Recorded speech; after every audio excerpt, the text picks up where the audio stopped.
And welcome to the Prescribing Prosperity Podcast with your hosts, John and Alex Soutsos. Gentlemen, we're back for part 2 of a very, very interesting conversation. Good to see you again. Great to see you too, Bill. Thank you, Bill. Likewise. Yeah, in case you missed part 1 of this conversation, we are speaking with Megan Matthews. And we're talking about the all-important and now it seems sometimes all-consuming concept of branding and what it means and why it's important. And with that, I'm going to turn it back over to Alex, who last had control of the mic, and let him continue. Sounds good, Bill. I very rarely get to talk at work, so it's nice that I get to talk here. What are you saying? What do you mean, what am I saying? You do 90% of the talking. I'm just moving scenery. No appreciation here. It's not that people don't appreciate you, John. It's just that we know you talk a lot. Okay. So first Megan says I'm boring, and then Alexander says I talk too much. There's no appreciation here. Hey, it's not just that's good for Megan because her branding is honesty right now, clearly. So, Megan, we're going to need you to make us unboring. We will be discussing things with Megan post-podcast, but anyway. So Megan, one of the areas that we left off at was we were talking about how some brands have evolved their branding over the years, and sometimes at a rate which is too fast and too divergent from their origins. And so it led me to wonder, is branding meant to be a static entity, or is it better to be dynamic and evolve? From your perspective as somebody who works in that space, how should companies think about their branding, and how should it change and evolve over time?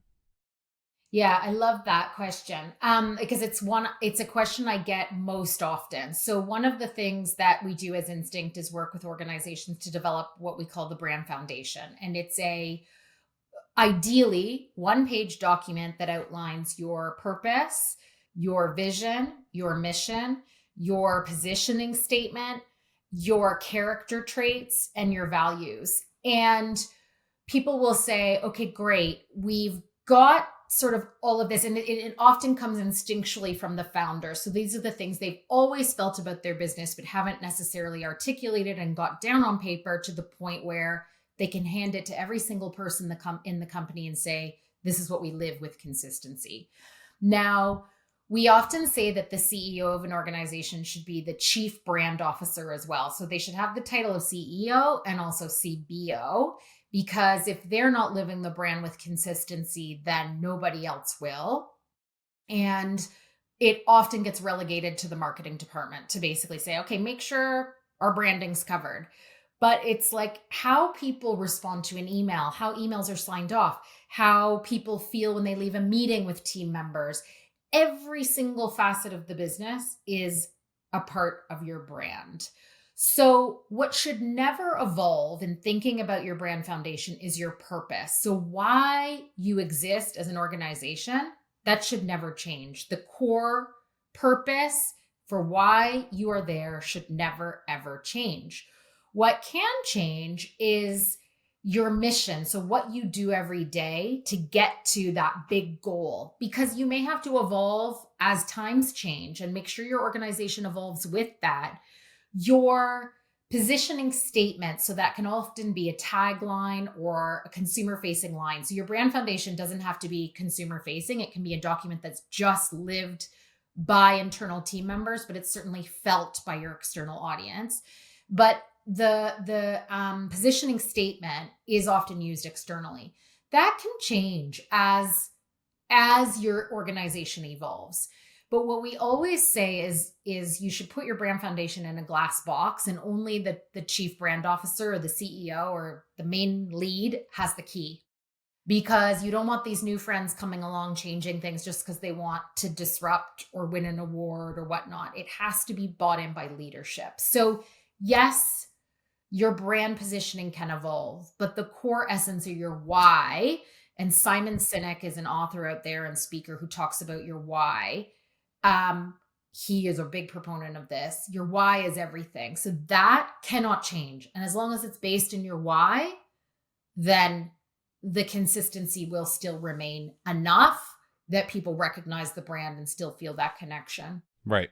That makes sense. And so Do you believe that a lot of companies do themselves a disservice by managing their branding strategy in-house? Would they be better served by bringing in an external organization to provide a fresh perspective on on helping them identify? Because I think sometimes people or organizations have an idea as to what their brand is, and their belief about what their brand is may be different from the perception externally. Yes, that's such a good point, Alex. So, I believe your brand can absolutely be owned and managed internally, and it should be, because as I say, everybody in the organization is an owner of the brand. So yes, the marketing department is really the storyteller of the brand to external audiences, but they're not the creators of the brand. The leadership has to live it and make sure that it trickles through every facet of the organization. Where an external partner comes in, like an Instinct, is, as you say, we often believe as company owners that we understand our customer and what they think. Absolutely, hands down. I know exactly what they think, and I've heard that a lot. Mm-hmm. And then I say, well, let us do a think audit where we as a third party come in and talk to a cross section of your most important stakeholders to get an understanding of what they think. And just let us see if we get some different feedback, because we're a third party asking very specific questions with a model that's proven in terms of how we get people to share.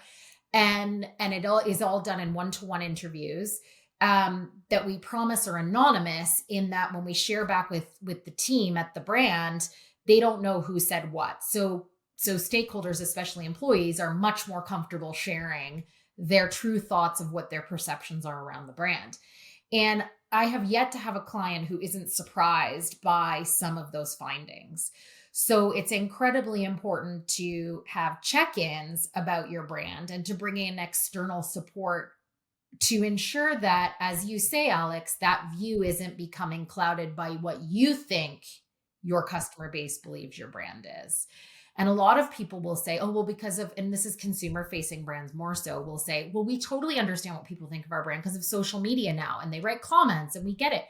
But people on social media are not always representative of who they are and what they think and actually what they're buying. It's often the persona they're putting out there. They're commenting on things because there's a whole bunch of reasons and psychology behind people's social media interactions, and it's not a real view into what people really think of your brand. So Yeah. all that to say that, yes, brands must be managed internally, but checking in and confirming you're on the right path and getting help with that articulation of your brand, it's very helpful to have outside support. Yeah, I think that's a great way to put it. That articulation of your fundamental being of an organization and what you were trying to deliver to your clients. So tell us a little bit about what sets Instinct apart then from other branding agencies or advertising and marketing agencies. Obviously different in that advertising and marketing are two different entities, but what specifically about Instinct sets you apart from your competitors? So I would say there's probably three things. I think the first one being we work directly with leadership. So yes, we may have contact with marketing team members who help facilitate our process, but we work directly with leadership because leadership are the owners of the brand. So I think that's unique in that many organizations that would call themselves a branding company would want to work with the marketing department. We work with leadership directly. If the CEO is involved, that's all the better because they need to be the ones driving this process. I think secondly, it's a proven model. So my dad started Instinct, the Think Audit and Brand Foundation process in 2001. A lot of brand approaches are much newer than that. And we like to say that ours is proven. I mean, we've done the Think Audit process with hundreds of companies, seen the results of how the articulation of their brand and this real feedback has helped them. And I think that proven model of decades is unique to us. And then I also think my background in public relations paired with my dad's background in advertising means you get a multifaceted approach within kind of, what is a small family business to a degree, but you're getting a view that is unique from both of us. And while my dad isn't involved day to day, as I say, it's his proven model. And I grew up hearing my dad talk about brands every day at the dinner table. And I feel like, I was trained from a young age to do what I do. So Yeah, you've got that experience almost through osmosis where you've heard so yes, much about it, you absorb that information and that perspective, and then you get the opportunity to now articulate it yourself. yes. So why would you classify yourself? I noticed on your website you said that we're not an agency, we're a consultancy. Why do you choose to classify yourself that way as opposed to an agency? Do you know what? A lot of people who've worked with agencies, whether it's marketing, PR, brand agencies, have had not a great experience. And that's a blanket statement. There's many fantastic agencies out there that deliver great work. But there's a blanket sort of feeling that agencies can often be overpriced. They can, do a bait and switch scenario where the leadership will pitch you the business and then you get the super junior people actually doing the work. Mm-hmm. And it's just not any facet of that is not how Instinct operates. So, and it probably is me coming from an agency background. I wanted to not be that. I wanted to be more of a partner. And I feel like consultancy, and even that has negative connotation for some people. But I feel like it's more aligned with how I feel we act, which is as a true partner. I'm often brought in as an extension of the leadership team to help be almost like brand police and to make sure that the organization is living the brand with consistency. And that feels like much more of a partnership role than a supplier agency role. Right. I think that's a great way to think about it. And you are acting as for lack of a better term, the guardrails to ensure that you're staying on the road of this is the path that we're trying to chart. Are we maintaining that path? That's right. So you mentioned a little bit before about the think audit process, and that's something that's unique to your brand. How does that process work? Tell us a little bit about what think audit is. So, for example, I'm actually doing a think audit right now with a large PR firm in Toronto. And so it's top of mind. So I'm going to use it as an example. So basically, they are looking at their positioning. And what I am doing first, and this is what I do with majority of clients, is do a think audit process. So over the many decades of doing think audits, we've discovered that 19 people is the sweet spot. So we're by no means saying this is quantitative research. This is qualitative research where we speak one-to-one with key stakeholders. So we encourage clients to choose a cross-section of who are their clients who they perceive to be super happy with their business or service, and who are clients they perceive to be maybe on the fence of looking for other options. We want a cross section of super happy and maybe not so happy. And then same thing with employees. We find that after 19 respondents, the answers start to be repeated. So it's actually not a good use of time. So we keep it super efficient in terms of getting an understanding through 20-minute conversations with very specific questions that we've honed over the years that get strong answers out of how people feel about a brand. What do they see as the strengths? What are the things that keep them up at night? What are the things that they wish could change overnight?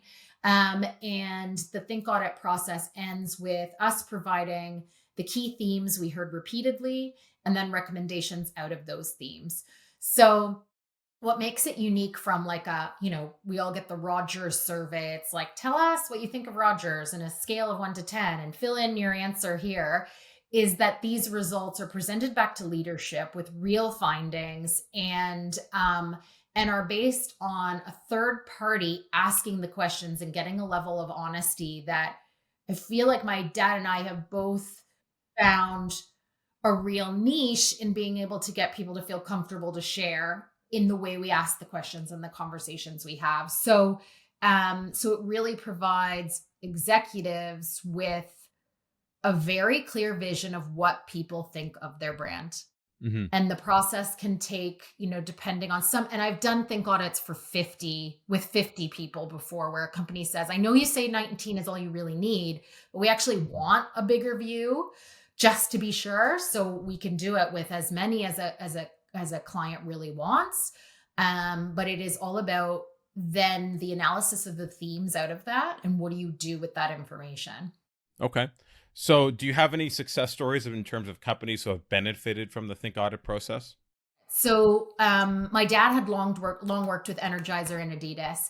And these are probably, I'm using big brands because people like examples of big brands. We've done think audits with brands of all sizes, because what I don't want people to think is that we only work with the Energizers and Adidas of the world. As I say, we like those smaller brands that have amazing insights and are from industries that aren't seen as sexy as sports equipment, and although batteries, but they came to my dad specifically with Energizer. They came to Instinct and they said, "We're sick of the bunny, the Energizer bunny, over the bunny." Really? This was years ago. So, right when he first started the business. He was quite kind of an arrogant one, wasn't he? The right? The way he would look at the camera, like, I know it all. And I think what happened was internal team members started to get really sick of the bunny. That you can imagine, at home they've got the giant bunny stuffies their kids are playing with. They see it every day at work. They talk about the bunny all the time. So they said to my dad, "We need to kill the bunny. Please help us figure out what we do instead." And he said, "Well, I think we need to do a think audit, because do we know for sure this is what people want?" And this is before social media and any sort of, there was no even feedback they could start to base an opinion on, really. So a think audit quickly proved that people love the bunny. Love the bunny. So John, you may have been an anomaly in that, but the majority of people love the bunny. So the bunny was not killed. The bunny is still used today because the think audit proved that people still love the bunny. But I think this speaks to a point you made earlier in this conversation about the fact that when the Yes. founders get tired of something and we're bored, they want to move on to something else. That's exactly when they're going to kill their brand incorrectly. That's correct. Exactly. And Adidas Canada had the same feeling about the 3 stripes, and same thing. My dad's advice was, you can't get rid of the 3 stripes. So a lot of what I've done as well is reassurance to companies that, no, actually what you've got is amazing and people love it. So lean into it more. Yes, you guys are sick of it, but sorry, this is what's working. So lean into it more. And you can find ways to evolve it. So I think, last time I looked at the Energizer website, the bunny was doing something specific. I forget what it was around, but it was specific to like an environment, something to do with the environment. And so they've evolved how the bunny gets used, but the bunny is still very alive and well.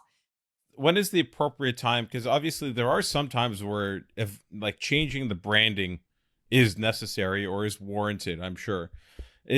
What would you delineate as the threshold to say, okay, it's okay for you guys to think about, maybe evolving or changing your brand versus you need to stick with what you've already got? Yes. And you know what often happens is companies will come to us when they're at a bit of a trajectory. So they're maybe going from what that you could categorize as a small company to a medium size. Their logo was developed by maybe somebody's kid using Photoshop, Microsoft Paint or something. Exactly. Yeah. Years ago. And now they're feeling like, okay, we've outgrown that logo. So that's an extreme example, but there are absolutely times when logos should evolve. Mm-hmm. This is a really specific example, but there's a company in Toronto that I really admire called Rebel Stork. It was called Rebel Stork, and it's a resale platform for baby gear. Alex, you would appreciate this. It's all so expensive. Yeah. And like you use it, half of it for a hot minute, and then you're on to like the next phase. And so this is a resale platform for baby gear, and there was nothing like it. And when they launched, they were called Rebel Stork. But now they've shortened it to just Rebel. We know that shorter names, so names with kind of 2 syllables, resonate with people the most. So I'm not sure if that was a realization they had, or if they just felt like Stork was, they've expanded into selling some other things as well. So they maybe felt it was too baby focused. So they've not only changed their visual kind of logo, but changed the name slightly. And that was a really successful shift because their product offering had shifted. They had learnings since being a very small startup to now being quite a large organization that made sense to evolve. So, and I think it's much easier for that size of company to evolve a logo. We always say evolution, not revolution. You don't want to change completely, but you want to keep the elements and then make an evolution to where you were. Right. Um, but then the companies like Gap and Cracker Barrel, they had years and years and years of nostalgia and people panic. So it's a lot harder for those, and Coke, it's a lot harder for those to change than some of these smaller companies. So yes, there are specific times when changing your visual brand makes total sense. Right. So, how challenging is it when a brand becomes synonymous with one individual or one product to reposition it in a way that allows it to live and grow beyond the origin? I think of, for example, Apple for so long it's Steve Jobs. Yes. Like for better or for worse, it was the association with Steve Jobs, and yet Apple actually did a very good job of transitioning over to Steve Cook Tim Cook. Yep. Steve is on the mind there, but they transitioned themselves in a way where they were still able to be successful post the Steve Jobs era. Now, obviously, that some of that success is starting to slow down a little bit, but overall, they were able to make that jump. Whereas some companies, they become like Howard Schultz at Starbucks. Every time he tries to leave, it seems like he gets pulled back in because they can't seem to make that move without him. Like they're tied to him. Yeah, well, I think in the case of Starbucks, that has a lot to do with Howard's emphasis on quality and doing things in a particular way consistently, and they keep getting away from that.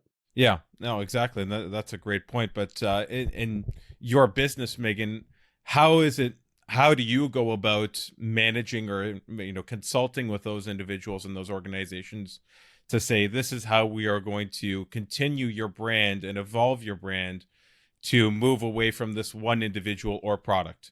Yeah, it's such a great question. You know what comes to mind is Elon Musk and Tesla. I mean, we've seen the link and the impacts there. And it's interesting. I couldn't name another executive at Tesla if you asked me to try. I couldn't. And he is so synonymous. So I think this is, and I've done this a lot. So I have a number of companies who've come to me and said, yeah, I feel like the company is synonymous with me. Mhm. I now have many team members and we're trying to grow beyond me because at some point this person may want to sell or put a succession plan in place.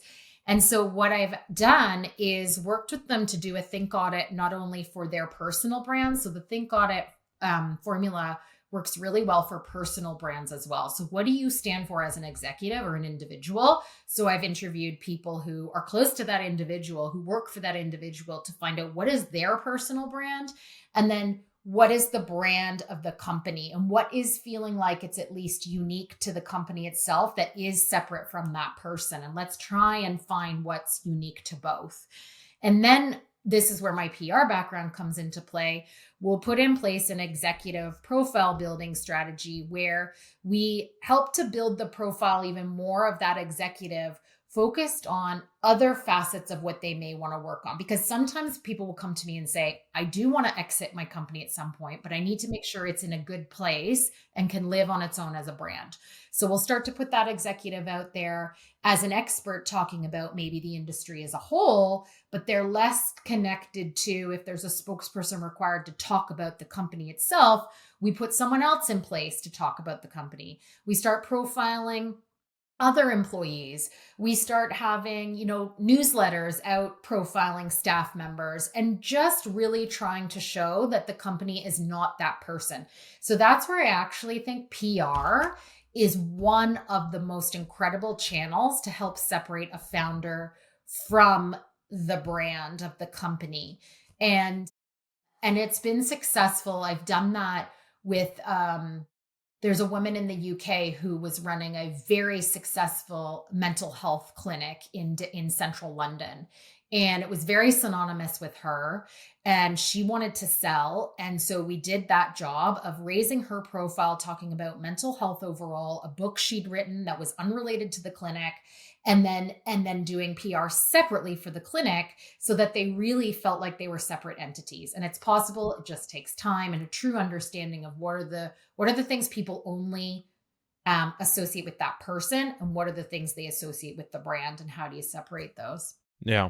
And going back to your example of Rebel Stork, that can be a challenging, transition when it's, not even just an individual, but, you're associated with a particular product or type of product. That can be difficult to try and separate people in their minds. Like, okay, it's not just about, we're no longer just the baby store. Yeah. We are now other stuff as well. And so that can be a challenging transition. So let's take a step even further back then. And let's say, okay, we're starting from the ground up here. If somebody were to start a brand new company, how would you consult that individual to start thinking about building their brand? I would first basically say to them, why are you doing this? Let's talk about the why. And it's not, okay, yes, everyone starts a business. There's always a tertiary goal of, or maybe a primary goal of making money. That is a goal. People now want brands that are not one dimensional. They want dimension, personality, beliefs, purpose linked to them. So why are you doing this? And so for example, I worked with an organization in Europe that out of Germany, that they are an executive recruitment firm for the manufacturing industry. Again, I would call this a boring client. It ended up being very interesting. Executive recruitment for manufacturing industry. And their why was that they wanted to help the manufacturing industry continue to thrive in Europe and help it live despite, China becoming a superpower, et cetera. And their goal was really tied in, let's continue to help Europe be a superpower by putting the best people in these roles. And everything they do is based on that why. And so I would really grill a founder to say, what's your why? And then how are we going to live that through everything that you do? So the first thing would be getting down on paper your brand foundation. Okay, so we build the why, we build out, what their purpose for existence is. When it comes to developing, slogans or imagery, whether it's a logo or any sort of, even something as simple as color. Like your brand stands out to me as being very unique, where you have that, that stark contrast of the black background, the white lettering, and then the neon pink. That's a very unique look and aesthetic that helps you stand out. So is that something that all brands should be striving for, or is it better for some brands to try and have a more subtle or nuanced, I don't know, and not that yours is not subtle or nuanced, that's not what I'm trying to say, but Yeah. something that's trying to fit a certain aesthetic. Let's say, like, for example, I don't think it would necessarily work as well for like a bank to go and be, super edgy a lot of times, because a lot of people don't want to see that in a financial institution. I think it depends on your target audience. So, and actually, interestingly, when we talk about evolution, not revolution, when my dad was at the helm of Instinct, there was no pink. Okay. I added that when I joined because I wanted to put my mark on it, but it was an There you go. evolution of the logo as opposed to a revolution. So everything else was kept the same. So, yeah, thank you for noticing that. But I think that it really depends on your customer base. And I would say that your customer base probably feels they want trusted, they want reliable, they don't need like flashy, bright, like they want reliable. And that's what your logo is displaying. There's a bank in the UK called Monzo that has no branches, all digital. It's a hot pink card that when people pull out of their wallets, you know exactly what bank they bank with. And it's targeted at 20-year-olds. Their logo looks very different than like an RBC or CIBC logo. And that's because their audience is very different. So I think it depends on your audience. Yeah. I know if you've ever seen Wolf of Wall Street, Jordan Belfort, when he created the name of his organization, Stratton Oakmont. So he basically picked a very English sounding name and he liked the idea of having the word oak in there, because it provided a level of permanence, like it has been there forever. You think of a big old oak tree, and it has been there for a long time. And so he wanted to convey this idea of stability and strength in history, even though it was the exact opposite of that. It was a company that came out of nowhere in the early 1990s or late 80s, early 1990s, and was basically just selling penny stocks, Yes. and was nothing more than a bit of a a Boiler sham room. of an organization. Yes.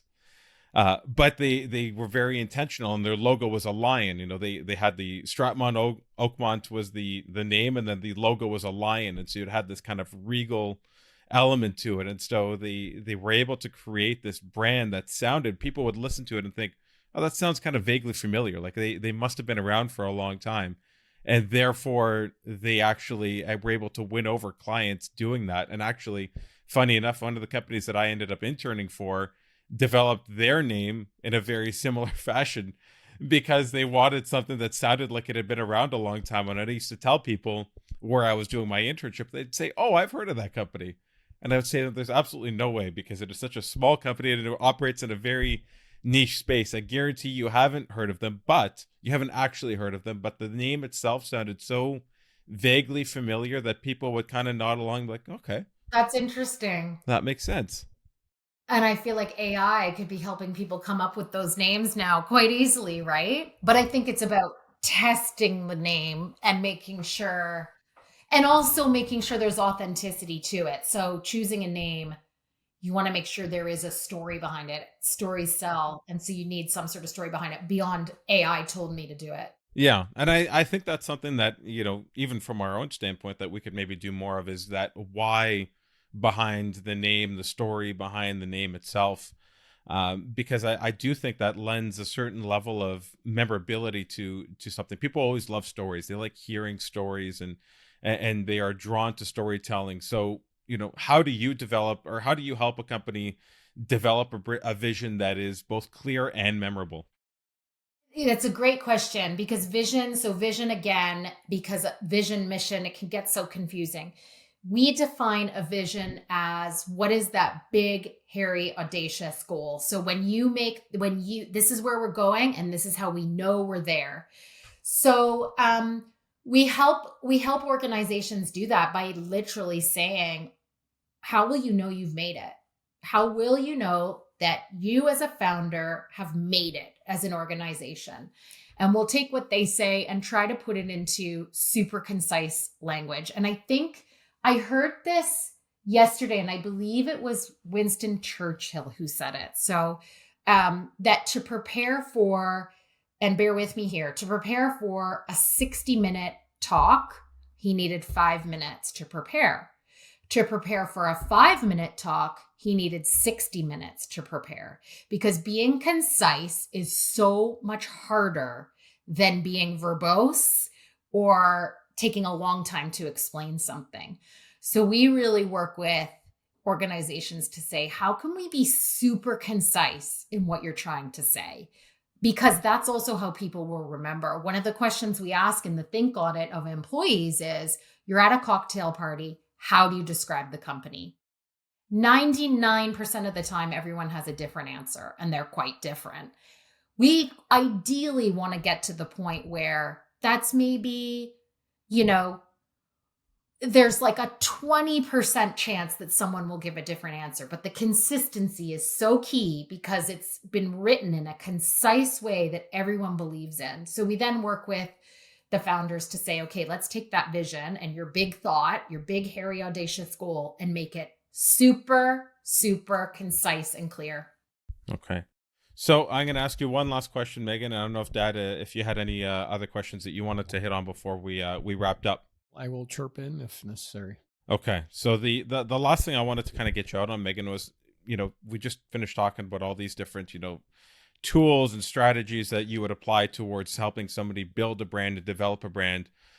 Is there one company or one example you can think of a company that you look at and you really admire, that you say, I love the way they have built their brand? They've built a clear, memorable vision. Their visuals, their aesthetic in terms of their logo and their branding is unique and stands out in my mind. Like, who would you put as the top of Mount Rushmore in your mind of branding?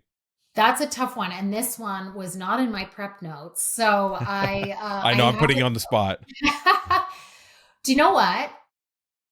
I would love to say Gap again because they remain. I think the comeback they've made is exceptional, and I think it's really, really beautifully done.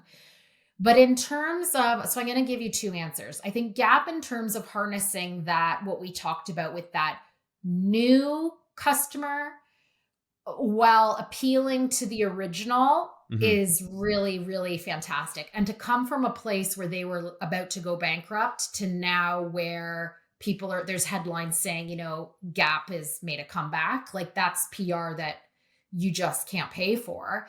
Um, they're incredible. I also think that, so Chipotle, we recently got catering from Chipotle. Who knew that they did catering? And it was fantastic. It was like make your own burritos catering. Oh, cool. And it came packaged in such an amazing way. And we always say that delivering great experiences is one of the brand building tools, because every experience is an opportunity to build your brand. Again, whether it's an email, a phone call, an experience at a store, whatever it is, that's an experience that helps build your brand. And picking up this Chipotle, they had amazing delivery boxes that were easy to carry out of the store, nothing spilled. And then on the top, they had the most beautifully written, in their kind of cheeky tone of voice. It was like, yes, this box, and I'm not going to do it diligence. I wish I had it with me to show, but it was basically like, yes, this box is to deliver your food without it spilling, but afterwards you could use it if you're a snake charmer. You could use it if you're, selling apples by the roadside. You could use it to store your old costumes. You could, like, the way it was written was so wonderful. And it also linked back to sustainability in a fun way, because it's like, don't throw out this box, use it again, because it's an amazing, sturdy piece of cardboard, like, Right. structure. Yeah. And then you go on their website and the tone of voice is consistent. You go on their social media, the tone of voice is consistent.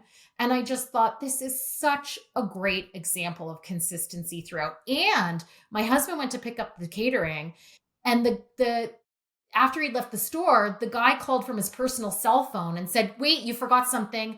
Stay parked outside. I'm bringing out to you personally." Wow. Like, hello, That's brand above and beyond. experience all around, right? Yeah. So I'm going to say Chipotle.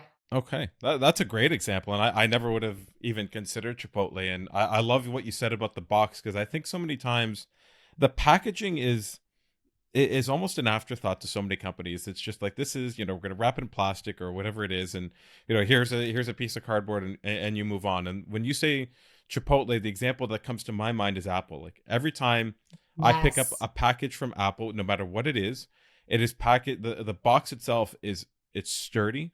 It's got nice, hard, crisp edges to it. It feels high quality, and it translates into, and when you open it up, like, it's a nice unpackaging experience. The wrapping material that they use, and it translates into everything that their products are all about too. Because every time you open or you hold an Apple product, like, it feels good in your hand. And I remember I've read and watched so many documentaries on Steve Jobs and on Apple itself, and one of the things that he talked about is he wanted that was important to him, that it has to feel sturdy. It has to feel like it's a good quality product in your hand. So every time you use it, it's a pleasure, it's a joy to use that product. And to even extrapolate that experience to the packaging itself, like Chipotle did for you, that's a great way to extend your brand image, so that people have a seamless experience from start to finish, to say, I really enjoyed using this company's product. I want to use them again.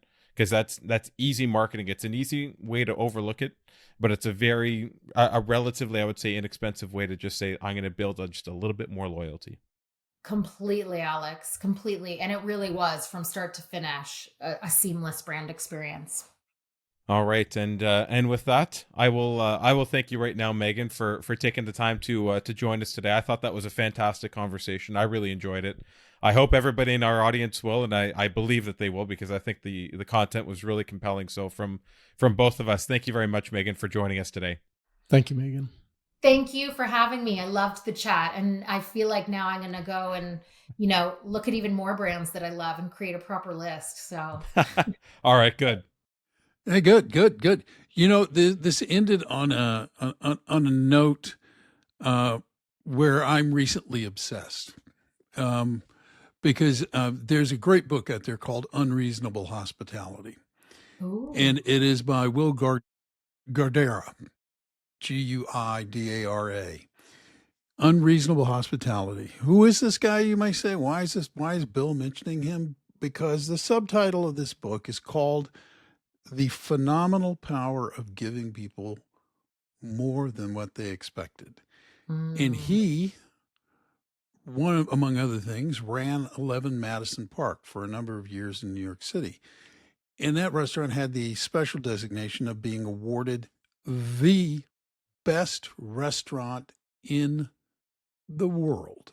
Not New York, not anywhere else, not someplace else, but the whole bloody world, okay? That's quite the accomplishment. And one of the things he talks about, and the reason I bring this up is because he says, when you give people more than what they expected, and Megan, your story about Chipotle and your husband, where they said, wait, you forgot something. We're going to bring it out to you. Instead of chasing him out and saying, come back in, you've got to get something, they come to, wait, we'll bring it out. When you were talking about the way things feel, Alex, when you go through the whole process, and we've all bought Apple products and understand exactly what that's like, it's, part of that branding experience is just like, hey, we're going to do something so special for you. We're going to do something so beyond what you expected. You will feel so good about us that we have you. Yeah. We're yours, and you are ours at this point. It's a great book. So anybody who's listening who is really interested, I'm obsessed. I read the book, and I've been talking about it for about a week now. What's the name again, Bill? Unreasonable Hospitality. And the reason he goes with that name is because everybody kept saying, well, what, dude, it's unreasonable. And that's the whole point. That is the whole point. I love that. It's unreasonable hospitality. And that's what you want to provide. You want to provide that service. You want to evoke that feeling in people. So their feeling about you matters, and that's what stays with them. And it's a great book. So just a unsolicited recommendation on my part. Megan, I really enjoyed listening to the conversation. I kept forgetting to send Alex time cues. So, I was like, oh, wait, I got to send him a time cue here. So thank you very much. No, it was an absolute pleasure. Thank you. Before we leave, Megan, I'm going to ask the guys this in just a second, but if people are interested in what you're talking about, maybe going to reach out to you and get in touch with you, what is a good way for them to do that?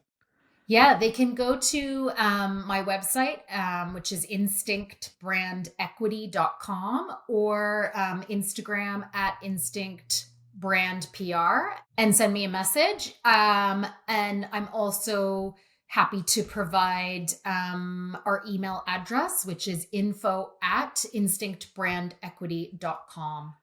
That's great. And if you're listening to this and thinking I didn't have a pencil to write that down, don't worry. It will be in the show notes. So you can go in there and get it later. I just realized my general email is hello@instinctbrandequity.com. Well, that's a whole different kettle of fish. Hello. hello@instinctbrandequity.com. John and Alex, I know you're not hello at anything, but what's the best way for folks? You could be. You may want to do that. What's the best way for people who want to get in touch with you? Best way for people to reach us is to send us an email at info@medwealth.ca, or go to our website, which is med-wealth.ca. Beautiful.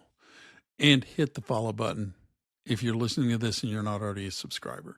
Because when you do that, you become a subscriber and you're notified every time a new episode is dropped. Subscribe.